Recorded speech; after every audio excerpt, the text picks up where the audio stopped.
I see that Mr. Gordon is here. He has two items in front of us at file item 7 and as well as file item 5 related to the California Infrastructure and Economic Development Bank. Mr. Gordon, welcome. I'd like to start, if I might, Mr. Chair, with AB 2319. Please. In 1994, California established the Infrastructure Bank. Its purpose has been to provide financial assistance for public infrastructure and private development to stimulate the economy, promote job creation, and strengthen California communities. Under existing law, the iBank is not authorized to fund affordable housing projects. This bill would simply add affordable housing into iBank law. iBank's existing infrastructure loan program was developed to offer an accessible, low-cost financing option to fund a wide range of economic development projects. The iBank funds infrastructure.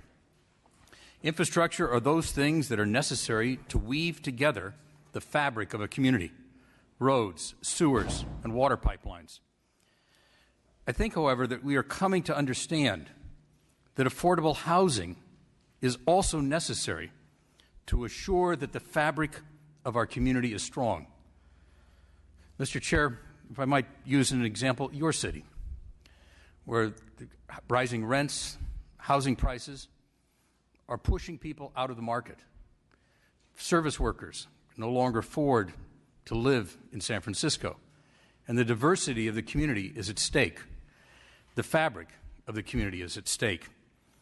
And for that reason, I think that there is a reason to begin to consider how affordable housing as part of our infrastructure, part of the fabric of our community. By adding affordable housing development to the list of eligible iBank loan projects, AB 2319 creates an additional financing tool to address California's housing crisis by leveraging existing resources. The iBank is continuously appropriated, and this bill will take advantage of this to give our state one more vehicle to build housing. Housing development creates jobs and stimulates local economies, in addition to providing access to critical housing. These are benefits that all fall in line with the goals of the iBank.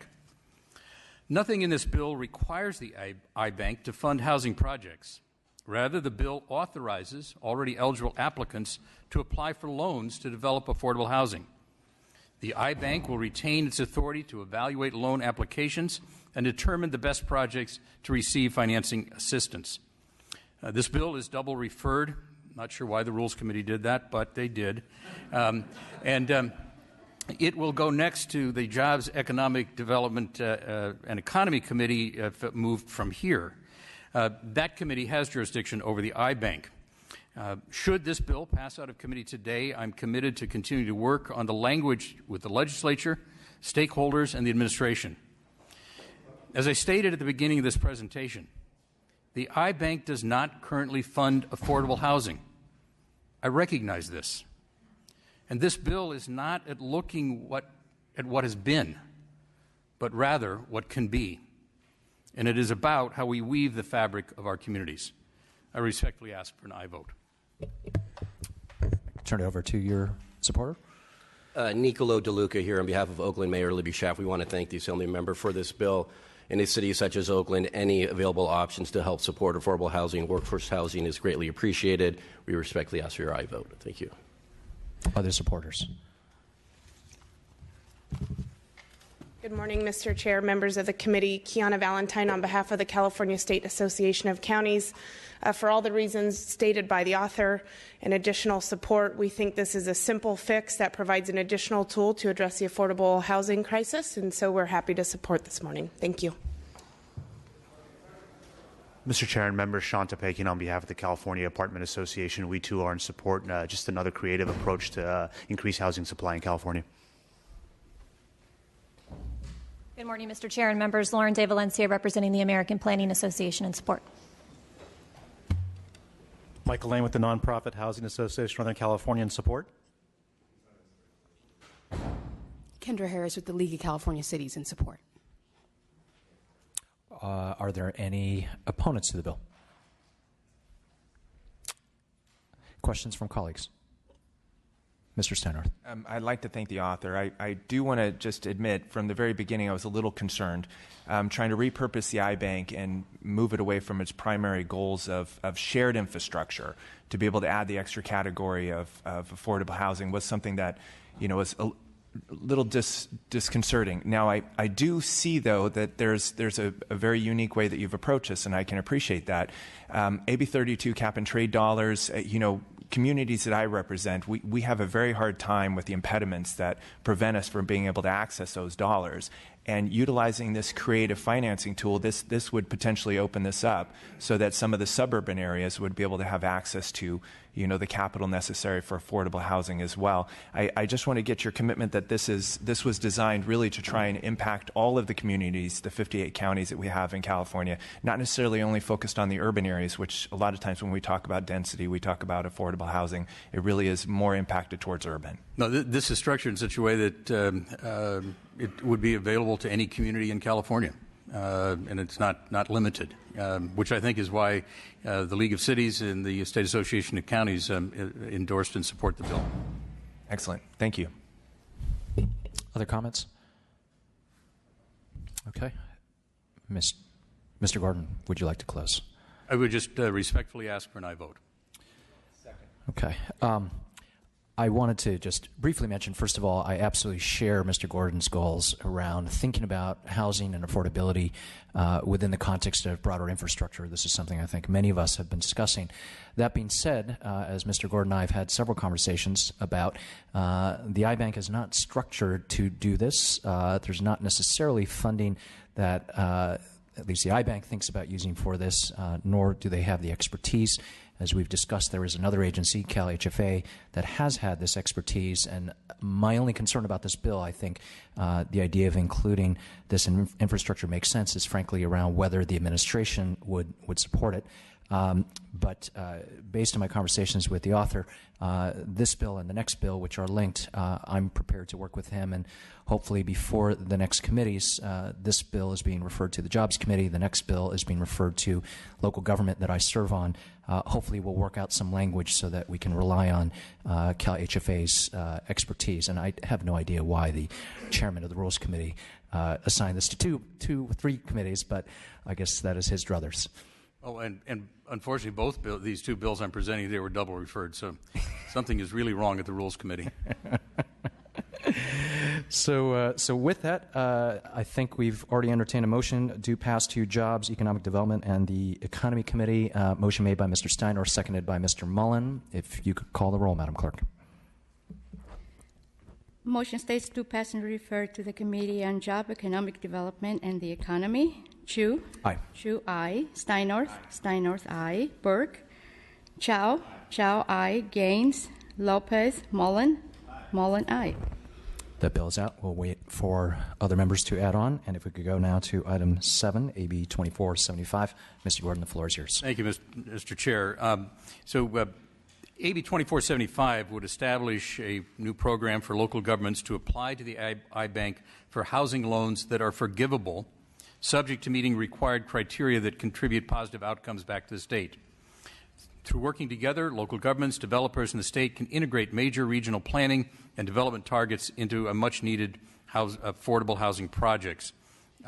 Under the provisions of this bill, projects that are 100% affordable, contribute to reducing greenhouse gases, and have an equal matching amount of local project funding would be eligible for 50% loan forgiveness. This bill seeks to tap into the existing continuously appropriated funding of the iBank to support affordable housing by requiring both the state and the local governments to put skin in the game to produce affordable housing. As the chair mentioned, based on our conversations, should this bill pass out of committee today, I am prepared to work with him and with Cal HFA to guarantee that their expertise is made available to this loan forgiveness program. I'm committed to continue to work with stakeholders to fine-tune the details of the language. I would ask that you consider moving this bill forward today, and I respectfully ask for an aye vote. Thank you. Are there other supporters of this bill? Michael Lane with the Nonprofit Housing Association of Northern California in support. Kiana Valentine on behalf of the California State Association of Counties in support. Kendra Harris with the League of California Cities in support. Lauren De Valencia, representing the American Planning Association, in support. Nicolo DeLuca on behalf of Oakland Mayor Libby Schaff in support. Any opponents to the bill? Colleagues, any questions on this bill? Mr. Gordon, you may close. Respectfully ask for an aye vote. Okay, and as we discussed with regard to the last item, there's a motion Mr. Steinworth has made, due pass to local government. Second by Mr. Mullen. Madam Clerk, please call the roll. Motion to pass and refer to local government. Chu. Aye. Chu, aye. Steinnorth. Steinnorth, aye. Burke. Chow. Chow, aye. Gaines. Lopez. Mullen. Mullen, aye. This bill is out. Thank you very much, and I'll be in touch. Thank you, Mr. Gordon. Before we take up the next item, I see Mr. Bloom is here. I just want to announce that item 8, AB 2500, has been pulled for this meeting, as well as item number 10, AB 2522, by Mr. Bloom, which has been pulled for this meeting. We welcome Ms. Lopez. Mr. Bloom, I understand you're here to present on AB 2501. Welcome. And 2299. Oh, and 2299. Which would you like to move forward with first? Why don't we start with line item 4, AB 2299, on secondary units. No problem. See how fast I change gears. Thank you, and good morning, Mr. Chair. In 2002, the legislature passed AB 1866, which provided an outline for second unit applications at the local level. The bill was introduced in response to concerns that some local governments had restrictive requirements and lengthy approval processes that effectively precluded the development of second units. At that time, California's housing shortage was already well documented, and the intent of the measure was to promote the development of second units as a way to increase the housing supply.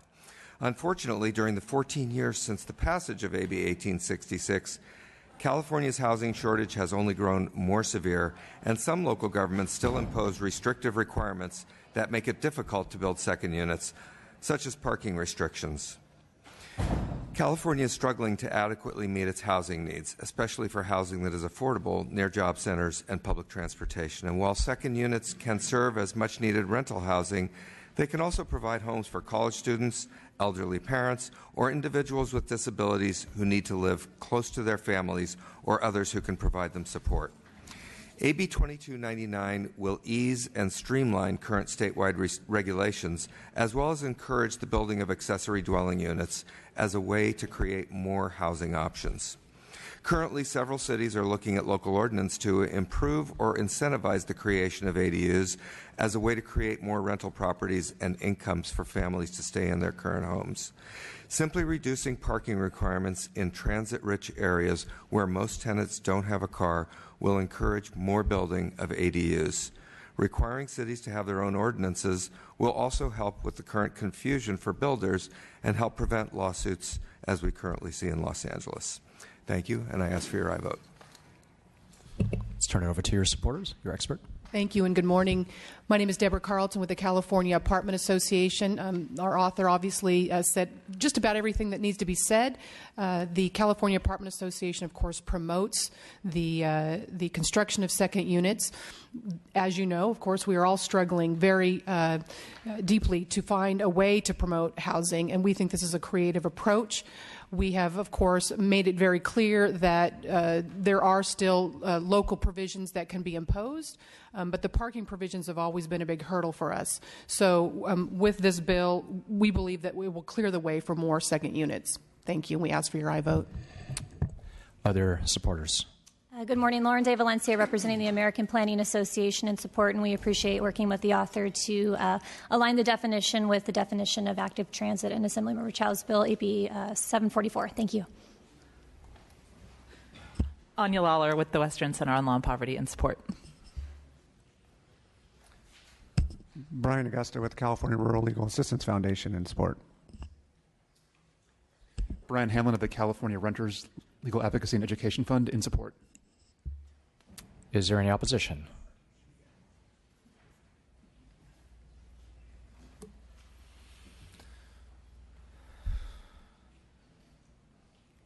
Kendra Harris with the League of California Cities. We're in strong opposition to the measure, especially around pretty much all of it, the parking requirements, the undue mandates, and the fact that cities can't recuperate its costs. We understand there's a challenge with building these second units, but we want to see if we can find some solutions to encourage more housing development. And we've had some initial conversations with the author about that, and we hope to have some continued conversations, but at this time we are strongly opposed to this measure, and we ask for your no vote.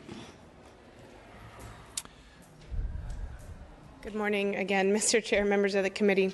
Kiana Valentine with the California State Association of Counties. Unfortunately, in opposition to the bill today, hope to have a conversation with the author and sponsors as things move forward. But at this time, we just cannot support a mandate that requires all 58 counties to adopt a new local ordinance. It adds costs at the local level that can be passed on in the form of higher development fees, but also assumes that all of these communities are appropriate for second units. And we would dispute that. Maybe there are places in California in counties that might not be appropriate. So for those reasons, unfortunately, in opposition today. Thank you. Let's bring it to the committee. Colleagues, any questions? Mr. Steinhardt.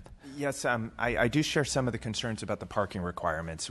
We both come from local government, and we understand that could be a great challenge in a lot of the areas. And California, as being such a large state, what works well in Santa Monica may not work as well in communities that I represent. So is this something that you are firm on as far as maintaining, especially in light of the fact that AB 744 Chow, we just recently have local governments adjusting and adapting to that, and it's fairly new for them. It's very complicated, and I don't know that it's really been fleshed out to see how well they're able to respond to the aspects of that yet.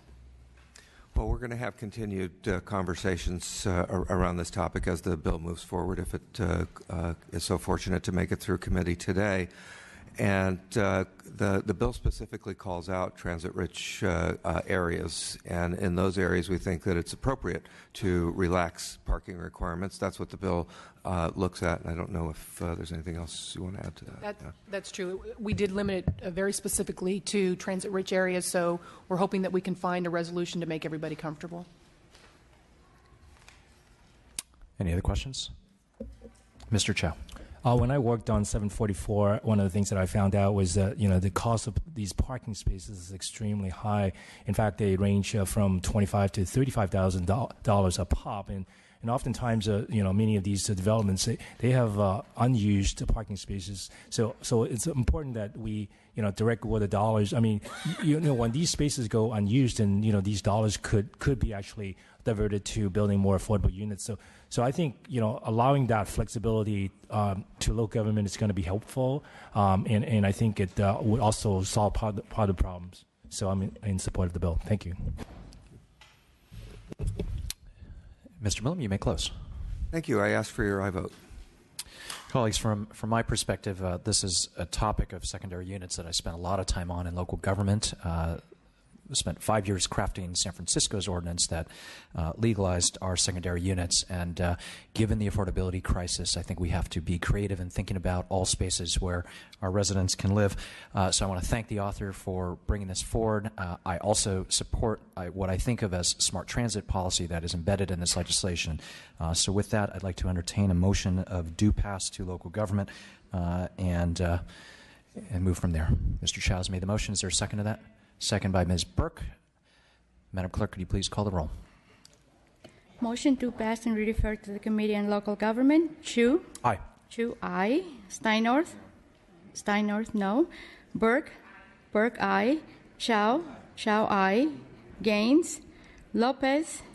Lopez, aye. Mullen? Mullen, aye. That bill is out, and we'll leave it for, I think, one other to add on. Thank you. Why don't we now at this time move to file item 9, AB 2501. Back to Mr. Bloom. Thank you again, Mr. Chair, members of the committee. I would like to start off by thanking the committee staff for all their hard work on this bill, and we do accept all of the requested amendments. Also, we hope to keep working with your staff on future amendments as the conversation continues around this topic. California remains one of the most expensive housing markets in the United States. It's not something that's lost on this committee. The loss of redevelopment agencies and reductions in state and federal housing funding have drastically limited the financial resources available to produce homes affordable to the growing number of lower-income Californians who are priced out of the market. One tool for increasing affordable housing production, even at a time of limited funding, is through regulatory incentives that reduce barriers to building housing and encourage market-based solutions. State density bonus law provides a variety of concessions and incentives to housing developers who agree to make a percentage of the units in their development affordable to low and moderate income households. The law provides valuable financial benefits to developers that make the inclusion of affordable units possible. However, the law has a number of ambiguous provisions that discourage developers in some areas of the state from utilizing it, or that are used by some local governments to prevent developers from accessing the law's benefits. Developers and local governments need certainty in order for density bonus law to be an effective incentive to produce affordable housing. Right now, that certainty is lacking. AB 2501 streamlines the process and gives developers certainty by clarifying a number of ambiguous provisions in order to increase the law's effectiveness and provide an incentive to build desperately needed affordable homes. AB 2501 clearly states the legislature's intent to encourage the development of affordable housing and to provide incentives by right to developers, and establishing a clear process and deadlines for local governments to approve or deny a density bonus application. It clarifies that an applicant for a density bonus need only demonstrate that requested incentives reduce the cost of development, increases certainty. It also increases certainty regarding the number of additional units that are available as a result of the density increase, and it limits the ability of local governments to impose additional requirements to block density bonus projects. In my district alone, we are losing affordable housing stock faster than we can replace it. This is due to the fact that nothing is being built, and this is happening and reflected around the state. We have to accept that redevelopment is not coming back, but we have yet to pass, in that context, a stable, permanent funding source for housing. These are all things I support, but we need to better utilize the tools that we have. AB 2501 is not the cure-all to all of our current housing crisis, but it provides an important tool in helping to build more affordable and workforce housing. Thank you. I ask for your aye vote. Thank you, Mr. Bloom. Because I see a number of supporters here and a number of opponents here, what I'd like to propose so that we give equal time to both sides is that supporters, you have a total of 3 minutes, and I think I see 4 of you, so if you want to use 45 seconds or a minute, that would be adequate, and I think I see at least 3 opponents like to do the same, and then if there are others who are here on both sides, after the presentations, you can state your name for the record on whether you are a supporter or an opponent. So with that, let's hear from the first supporter. Thank you, Mr. Chairman. I will then be much briefer than I had originally intended to be brief as well. I'm Brian Augusta with the California Rural Legal Assistance Foundation. We're one of the sponsors of this bill. We have a deep affordable housing crisis in this state. We know that this is one of many tools that we need in California. We need more funding, we need better land use planning, and we need this tool in many places in the state to ensure that we get the production of affordable housing and incentivize the production of affordable housing along with market rate housing. Every time we see a market rate development that goes forward that could have utilized this law that didn't, we're missing out on the production of affordable housing. And this bill fine-tunes the law to get more participation by market rate developers. We think it's an important tool, and we would ask for an aye vote. Good morning, Mr. Chairman and committee members. My name is David Meyer. I'm an entitlement consultant from San Diego, actively working and advocating for the use of density bonus law since 2003 by market rate developers in particular. As the guy in the trenches, I have an on-the-ground perspective of what it takes to make density bonus work. And unfortunately, in many cases, we have conflicts of ambiguity between the applicants and the builders. and most of my clients get frustrated and walk away. So AB 2501 helps clear up a lot of those ambiguities. I think it will help bring many more market rate developers into the game of producing affordable housing. And given that they produce over 90% of the housing in the state, I think they're a very important sector for us to capitalize on. Thank you very much, and I hope you support 2501. Anya Lawler with Western Center on Law and Poverty, also one of the co-sponsors on this bill. And in the interest of time, I will just echo the comments of my colleague and ask for your support. Deborah Carlson with the California Apartment Association, co-sponsor on the bill, and I can't reiterate strongly enough what our supporters have said. We represent all of the large developers' market rate in California, and this will provide incredible incentive. We request your aye vote. Jennifer Speck on behalf of the California Association of Realtors, also here in support.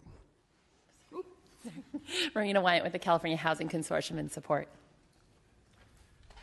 Brian Hamlin, California Renters Legal Advocacy and Education Fund, strongly support. Thank you. And at this time, let's call up the opposition.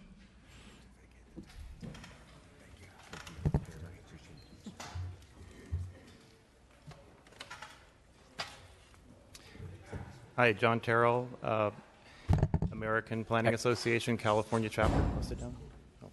Actually, if I could first ask whoever will be presenting on behalf of the opposition, as I mentioned before, you have up to 3 minutes. And then after that, if individuals can identify themselves for the record to state your opposition. And with that, Mr. Lane or Mr. Cohen?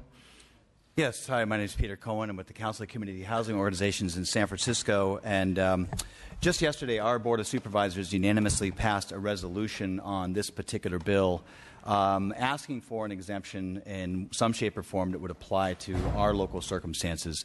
With due respect to the sponsors and the bill author, state density bonus law might be a good tool, but it doesn't apply uniformly across the 482 cities of California. And we are fortunate, frankly, to have a very robust set of local policies and activism that has created a tremendous affordable housing production over the years. We have the track record to prove that. And the state density bonus law won't necessarily help that. In fact, it might even undermine it. So we are asking to recognize that, build it into the structure of the bill in a way that allows us to continue to do the good, hard work we're doing locally. And that might apply to other jurisdictions as well. But we're here asking, as our board is, to incorporate some shape or form that type of performance-based exemption. Michael Lane with the Nonprofit Housing Association Northern California. We don't have a formal position on the bill.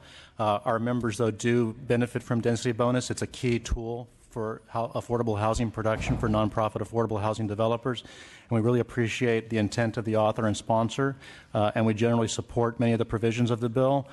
We are also engaged, though, in conversation with our local advocates in San Francisco, and we want to come and offer to serve as an honest broker to try to find a solution that works for those who want to use density bonus for affordable housing in most parts of the state, but also honor the concerns raised by our local advocates in San Francisco, and we're prepared to work with sponsor and author to do that. Thank you. Hi, John Terrell, APA California. We have an opposed position on this bill. While the regulation states that incentives should contribute significantly to the feasibility of lower-income housing, the bill would not allow agencies to ask for any information to demonstrate the requested incentives, concessions, or waivers have any relationship to the economic feasibility of the affordable housing. It also requires local governments to provide such concessions unless they reduce the cost of development of the affordable units, and it could be posited that any incentive, concession, or waiver would do that, so it would make the threshold for opposition to a particular concession really difficult to do, if not impossible. We think the bill simply goes too far, and we have a number of other items listed in our opposed letter, including the short timelines and the deemed approved provisions. We'd like to continue to work with the author to provide a more reasonable and balanced approach, and we do appreciate the amendments that have already been included, and we would want to work on further items to bring our position into approve. Thank you for the presentation. If I could now ask for individuals in opposition to this, if you could please state your name and your organization, and that I assume you are opposing the bill. My name is Paul Weber. I'm here representing the Coalition of San Francisco Neighborhoods, which is an umbrella organization covering 30 local homeowner associations, which are primarily interested in land use problems within the city. And we're here on this item and a couple of others opposing the positions for many of the reasons already stated by others. Thank you. Kendra Harris with the League of California Cities. We want to echo the comments of the APA. This is a significant change in density bonus law, and we're really concerned with the measure, and we have to remain opposed at this time. I'm Cindy Wu, representing Chinatown Community Development Center, an affordable housing developer in San Francisco. We oppose AB 2501 as drafted, but would support an amendment to exempt jurisdictions that are already building substantial affordable housing and zoning for density. Kiana Valentine on behalf of the California State Association of Counties. Unfortunately, in opposition to this bill as well, but look forward to working with the author and sponsors. Thank you. Let's bring it back to the committee. Any comments? Mr. Chow. With the full understanding that each jurisdiction operates differently and each project is different, yet I wanted to pose this question. What is the average timeline for a city to process, let's say, a density bonus application? If I could also ask the opposition to come on up and respond to the question as well. I don't know if there's a statewide average, but Mr. Meyer may be able to speak to that timeline in his area. Yes, typically we see average processing times as much as 5 years, minimum 2 years. I would probably say an average of 3 years to get a project from start to finish. So it's quite a lengthy period of time. That's the entire project. Yes, the entire project. I'm just talking. What about the initial phase of the application itself? Once an application is submitted, then what happens? I mean, does the city or municipality give notice to the applicant? And if so, what time frame does that happen? Yes. As part of the Permit Streamlining Act, we get a series of completion letters, and once the project is deemed complete, then obviously we move beyond that. The typical time period for a deemed complete could be sometimes a year, maybe a little more for a complex project, just to get the project deemed complete before you even proceed with your environmental reviews, and then, of course, public input and moving on to hearings and appeals. Okay, got it. Thank you. Mr. Steinhardt. Yes, I want to thank the author and the sponsors for putting this together. I do understand that what we're trying to attempt here is to, correct the pendulum as far as the time frame it takes to be able to create and establish a lot of this affordable housing, and I appreciate that.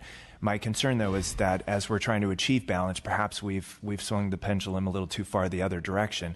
When we look at the time frames, and again, referencing local government, and we do have the concerns of the NIMBYs in trying to be able to empower local government. At the same time, we don't want to strip them of their ability to be able to control their own land use. And that brings me to the concern of the 30, 30, and 90-day provisions, or 60 days, when you take into consideration when you have a CUP or a subdivision map or some of the other aspects that may be required. Some of these timeframes just make it almost prohibitive for local government to actually respond or to be able to address them directly.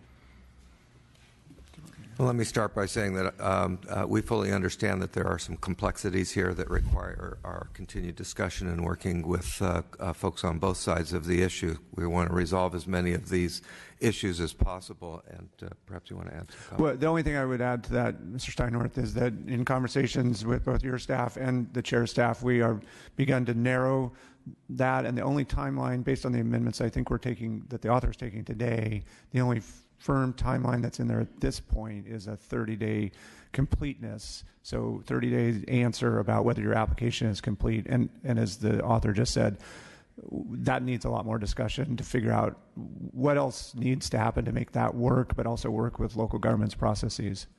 And perhaps this question could be addressed by the representative for the league. Thank you. What time frame do you feel would be necessary for the cities to be able to respond effectively with these constraints that we're trying to outline here? I mean, honestly, I couldn't give you a set of days without doing a survey of our membership to really get a better sense of how long it takes to go through all the process. As the supporter mentioned, there's public comment, there's environmental impact. We want to make sure that any project is up to standard and code and all that. So it can take a significant amount of time. 30 days may be too short of a time crunch for many of our local governments to act. As you know, with all of the elements that go into density bonus approvals, it just may not be sufficient. And so I'm happy to continue conversations with the author's office, and we can do a survey of our membership to really get a better idea of how long something like this might take for them if this bill moves forward. Thank you. I really want to support this bill. I do. But I do want to make sure that we, as I mentioned, not push the pendulum so far to the other side that it becomes prohibitive for cities to be able to actually control their own land use effectively. And we want the cities to be empowered. We want to be able to allow them to do what we deem necessary. So I would welcome the author to please work with all of these stakeholders as expeditiously as possible. You have my commitment. Thank you. Any other comments, questions, colleagues? Mr. Bloom, would you like to close? We will continue to work with all parties going forward, and I ask for your aye vote. So, colleagues, a couple of thoughts from my perspective. This has been an interesting and challenging bill to wrap ourselves around. I've probably spent more time on this bill in the last few days than on the other 13 bills that are in front of us today, with all due respect to the other authors who are here. And this is a bill that we know has outstanding affordable housing organizations who care passionately about ensuring affordability in our state on both sides. And I've certainly heard the entire spectrum of comments from my constituents and Bay Area constituents, from folks that don't want a single change in this bill to folks who would like to see more significant changes in the bill. So let me say first a few things. There are some who have suggested that this is a bill that involves state preemption, and let me just say at the outset, I don't completely agree with that characterization. Density bonus law is the law, and this is about really clarifying what that law is about. Now, that being said, there were some aspects in this bill that I had challenges with, and I very much appreciate Mr. Bloom in accepting the amendments on this, and I want to make it very clear what some of those amendments are. One is the idea that potentially a local government would not be able to require a public notice or hearing on a density bonus application, and the suggestion that acting on an application would be a ministerial act. I don't think that is a change. I think that's a pretty significant change and not one that I was prepared to accept, so that language will not be in the bill moving forward. The second has to do with the suggestion when there are determinations around regulatory incentives or concessions proposed by the developer or the city and county that results in identifiable and actual cost reductions, that be determined by the developer. And that felt a bit one-sided from my perspective, so I've asked for that to be deleted from the language. And then to get to our Vice Chair's point around timelines, I think everyone would like to have more certainty in the timeline, but as the League of Cities pointed out, we just don't know. So many different planning departments have different timelines. And so the only requirement, again, that is going to be in this legislation after the amendments today would be the initial 30-day timeline for a department to allow an applicant know if their application is complete, but the initial proposal to make a final determination within 60 days frankly, was just not something I was prepared to support at this time. So I appreciate, again, the amendment in that regard. I do know that there will be ongoing conversations about this, and this will be moving to other committees. This is the first of, I think, at least 4, if not 6 committees that this will be going through. So with that, I am prepared to entertain a motion of due pass to local government with these amendments to be taken in local government committee to accommodate the timing issues that we are facing at this time. Motion by Mr. Burke, seconded by Mr. Chow. If we could call the roll. Motion to pass and refer to the Committee on Local Government. Chu. Aye. Steinorth. Steinorth, aye. Burke. Burke, aye. Chow. Chow, aye. Gaines. Lopez. Lopez, aye. Mullen. Your bill is out. Thank you. Thank you. And with that, I see Mr. Nazarian here. I'd like to take up file item 11, AB 2556. another piece of legislation around density bonuses. Mr. Nazarian.